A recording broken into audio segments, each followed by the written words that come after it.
Hello, listeners. Today on Talking with Diana, we're talking with Oliver Barrera. Oliver, can you tell us who you are? Yeah, I'm a senior at Bates College, and I identify as a cisgender, low-income, first-generation gay Latinx man. Wow, that's a lot going on. A lot going on. Back at home, I grew up in a suburb north of Chicago, and everyone around me was pretty similar. So they were low-income, first-generation, mostly Latinx, and so I think that at that point, the only identities that really alienated me were being gay, and just like I think when I got to Bates, all of those identities started to alienate me a lot more. And so I think I began to kind of understand how they all play together. I think the goal of our conversation today, Oliver, is to kind of unpack what it means to both to be queer within an economy that is very much heteronormative, and to see what that means for you. So let's start by talking about power. Have you read Foucault? I have not, unfortunately. No, that's all good. The part that we're going to focus on is Foucault talks on and on, in my opinion. But one thing that he says about power is that it's the combination of all of the different forces that are trying to set norms and establish the standards and organization of our reality. That makes sense, right? Yeah. So I just want to gain a little bit of perspective on your own understandings of power within your identities. So let's start with and you touched on this, how do you think your identities interact? For a long time, a lot of my identities were highlighted individually in a lot of the spaces in which I inhabited. So, for example, when I'm with my family, I mostly hide my queerness and really, it's just kind of me not focusing on that. But I think I'm just kind of growing into letting those identities be together, because in the past, they've kind of been separated and highlighted individually. Do you think that some of your identities dictate the presentation of your other identities? It's a little meta. A little meta, yeah. When I think about answering that question, I think a lot about the ways in which masculinity has been presented in my life and has been kind of a presence, a toxic presence usually. And I think that as a Latinx man, right, I think there are a lot of stereotypes of what I should be or how I should present myself. And I think that being a gay man in the Latinx community, especially when you're surrounded by men, I think because of the rejection that I face from those men, that now it's kind of like being gay and my ideas of being gay kind of dominate the way in which I, as a Latinx man, present myself. Because I feel that rejection has made me feel that I don't want to be like them. So I think my masculinity is really dominated by the fact that I am rejecting the same rejection that I face, if that makes sense. Mm-hmm. And I think because I've grown to recognize what that rejection is comes from and rooted in, I feel like I want to reject it all the more. If you were to completely explore your gender identity, you would end up doing things that are very anti-masculine, right? But maybe there's still a part of you that wants that approval from the masculine people in your life, and because of that you subconsciously limit the ways that you perform gender. Yeah. Subconsciously, I'm not I could probably say I'm not seeking the approval of the men in my life, but I think that even if I'm not seeking that approval from the men, I might be seeking that approval from the women who have already kind of internalized that same idea of what a man is supposed to look like or what masculinity means. And so in doing so, they're still imposing that on people. And so I think that I can definitely see the ways in which I have done that and still do that is in my mind feeling if I am defying the gender norms or defying what it would mean to be a man, and obviously what would bring me rejection from those men, I think is still subconsciously to me always feels a little wrong, and feels like if someone from home were to see me, that would be something that I would want to hide, if that makes sense. And I think that it is rooted definitely in seeking that approval. More than seeking approval is escaping from disapproval that comes with sometimes violence and comes with sometimes harsher than just saying, don't do that. Slightly different question. How do you think that you yourself perpetuate misogyny and patriarchy? So, like, what is the power that you kind of use as a man? I think it can feel a little easy as a man. Well, yeah, I think like I feel like it can feel easy as like a gay man, especially. Think like an extremely like comfortable space for like my female identifying friends. And I think I kind of like forget that there is a lot of fear and like a lot of like just like trauma that has come sometimes with navigating the world as like a female presenting person. And so I think that even if I think I am a safe space for women, I think I tell myself like I have access to women and like at the same time like women's bodies because I feel like I'm a safe space. I think I forget that at times like no matter what, I could still do that harm. I am still the embodiment of like that historical harm and that harm that has happened. And so yeah, just like I feel like because like we are both struggling against like straight men, that's a different struggle. Women are struggling against men, period. Sometimes it is easy to forget that like I am still a man and I still perpetuate harm subconsciously.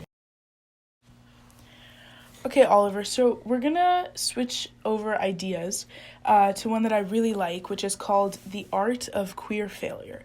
And it's the concept that capitalism and its intersecting power dynamics determine what success looks like. And part of being queer, or of just being anti-normative in general, is to fail at that definition of success. Make sense? Yep. So I want to understand with you, like, what did you imagine college would look like? Let's just start there. I thought that it was going to be a 180 from high school, like feeling much more academically challenged and thinking that since I was going to go to school with people who had gone to wealthier places or people who had had access to education in a way that we hadn't, I think like I just imagined myself finally being able to be appreciated for all of the intellect that I brought and all of just the kind of like things, the reasons that I have been rejected, I feel like would have been the things that have like, would have made me appreciate it at school. I was just going to feel good in everything that I did. And with that, I think came greater ability for me to like explore my identity.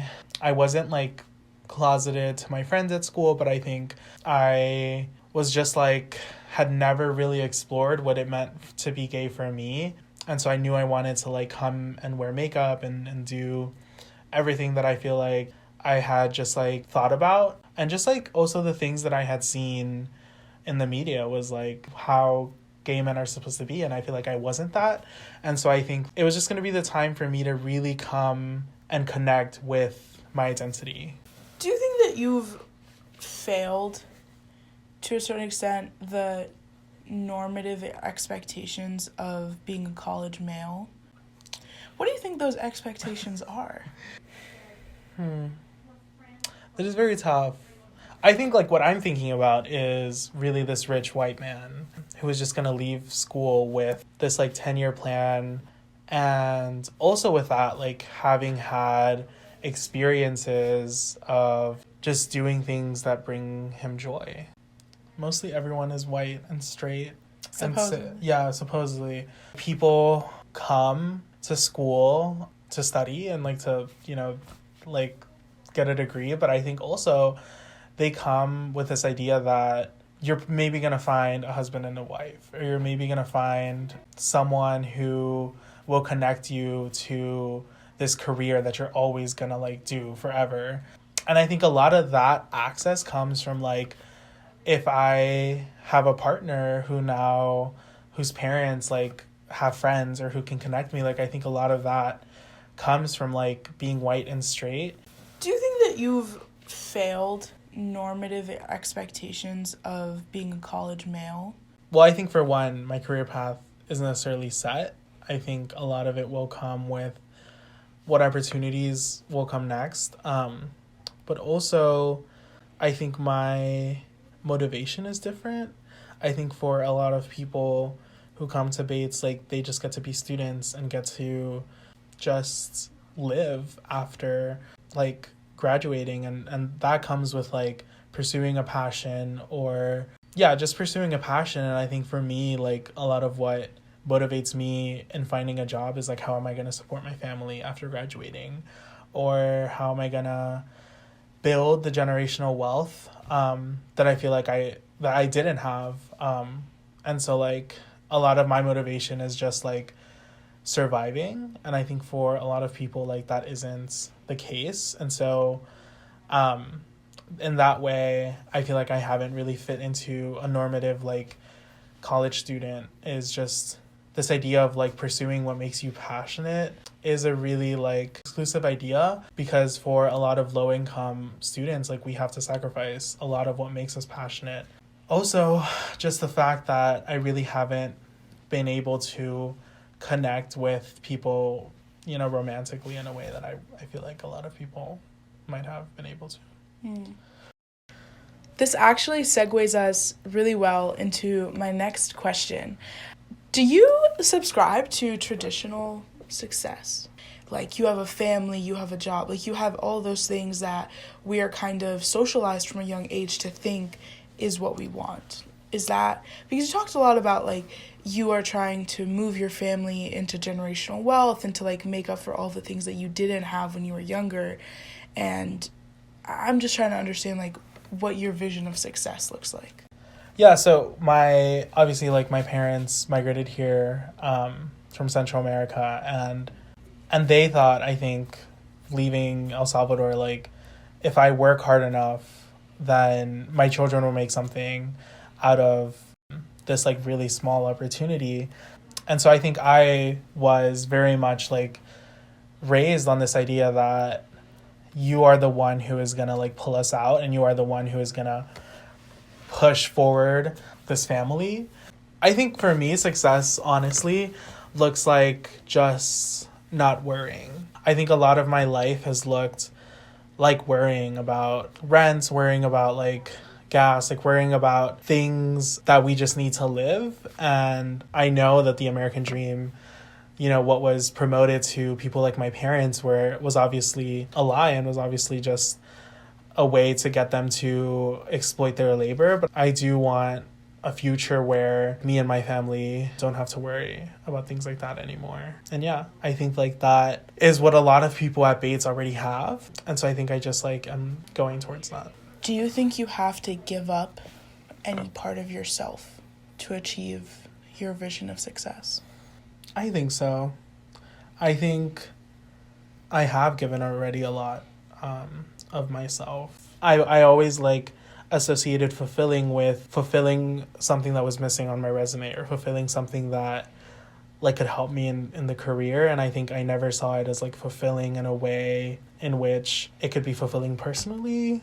Mostly all of the summer internships that I've done, or the jobs that I've had on campus, everything I'm involved in has really come out of ways in which I can utilize that to pull myself up and to help me move forward in my career. And I think I knew that from a really early on in college, was that I was going to have to prove to myself that I belonged here. And even if that meant giving up time with friends or giving up time for myself, I think that I always knew that that was a sacrifice that was going to be made. And I think even now, like, I know that the job that I have set up for me is something that I do really want to do, is something that I really want to pursue. But if I could have, it would have been really different. I think what I'm trying to get at is authenticity, and how much of ourselves we can be, and how much of ourselves we can explore and still find success. I do think that in order to be successful in just, like, kind of mainstream society, you do have to, like, conform, and you do have to act certain ways and dress certain ways and like certain things and do certain things. One concept that I think about frequently is, it's called cruel optimism. And it's this idea that we've been sold that if we just do everything right, we'll one day get to this point where we are happy. And you have all these people who spend their entire life living the American dream and trying to get to this point, and they get there and they're not happy and they're not fulfilled and they don't understand why. And what I think happens is in the process of becoming successful, you lose your authenticity. And in some cases, some people are just never even given the opportunity to find that authenticity.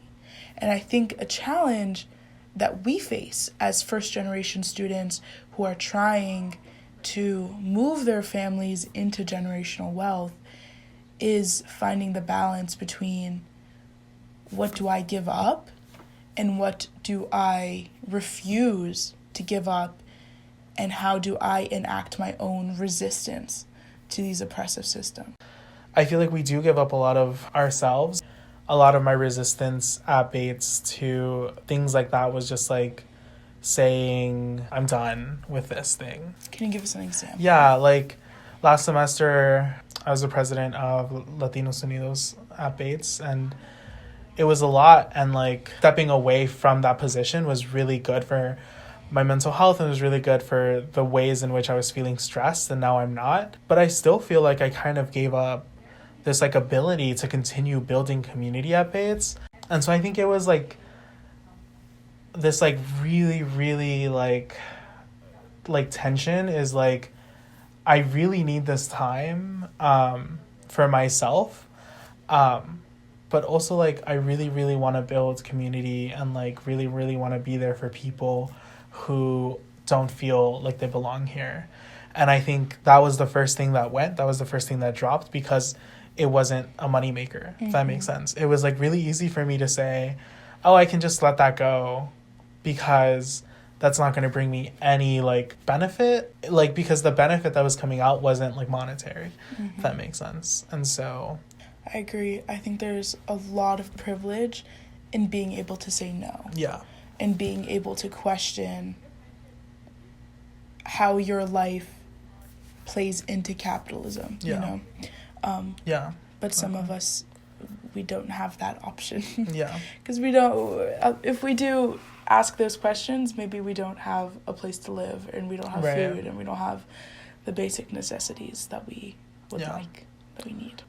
My final question for you, Oliver, is what has made your time at Bates worth it? And you can say the people. That is an acceptable answer. It has been the people, for sure. But I think it's also been the ability to learn things about myself that I think I wasn't able to at home.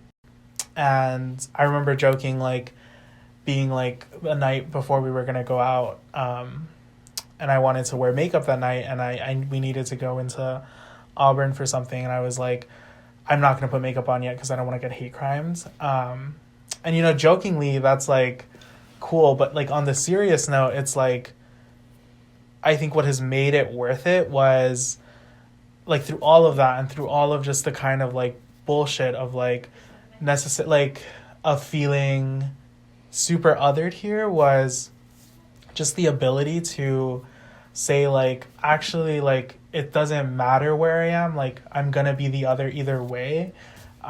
So I will just do whatever I want. And I will wear makeup and put on a wig and do everything that I feel like my, like, inner child wants to do, because it doesn't even matter anymore. And so I think that it, like, gave me the opportunity to just, like, be real to myself in order to, like, be real for other people. And I think that was, like, super valuable. And I think, like, if I was, like, living at home, and obviously, like, I feel like I understand that coming out here and coming all this way has been a privilege. And I think so many, like, queer kids of color, like, have to live at home and have to, like, limit themselves in a way that I feel like I haven't. But I don't know, I think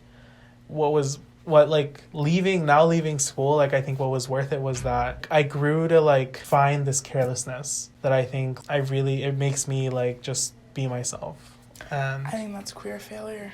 Period. There. Period. Yeah, I think it's a beautiful thing. Yeah. Oliver, thank you so much Of course. for being on my podcast This is a today. privilege. Last week I actually talked with Michelle Obama, and wow, how's she doing? Yeah, we're pretty close. She's doing pretty well. You know, Barack made this new climate TV show on Netflix. I don't know if you've seen it. I haven't. He went around to a bunch of different national parks around the world. And so we just talked about, like, her position as, like, a woman of color in such a high office. I know they made a TV show about first ladies, and I think Viola Davis is playing her. So I wonder how she feels about that. Maybe you could message her. I could. I'll text her after this. But thank you so much. Of course. And I hope I answered all your questions. I think you did. Well, folks, that's all we have for you today. We'll see you next time on Talking with Diana. Thank you.